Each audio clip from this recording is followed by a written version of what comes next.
मोठी बातमी समोर येते। महिलांची फसवणूक करण्यापेक्षा सन्मानजनक रक्कम द्या। लाडकी बहीण योजनेवरून यशोमती ठाकूरांनी सरकारवरती टीका केली आहे। लाडक्या भावाला 10,000, लाडक्या बहिणीची 1,500त फसवणूक। भाऊ बहिणीत भांडण लावण्याचा सरकारचा प्रयत्न असल्याचं यशोमती ठाकूर म्हणाल्या आहेत।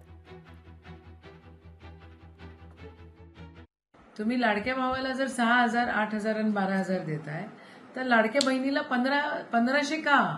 म्हणजे महिलांची किंमत एवढी कमी आहे का? मग शिकलेल्या महिलांना मग पैसे का नाही? मग तुम्ही ते का नाही करून देत आहात? आणि मग 1500 रुपयावर फक्त मतदानासाठी आपण करत आहात काय? मग 1500च आमची किंमत आहे का? लाडक्या बहिणींना देखील 5,000च्या वर पैसे देण्यात यावे अशी माझी ठाम कळकळीची मागणी माझ्या भावाकडे आहे, माझ्या मुख्यमंत्र्यांकडे आहे।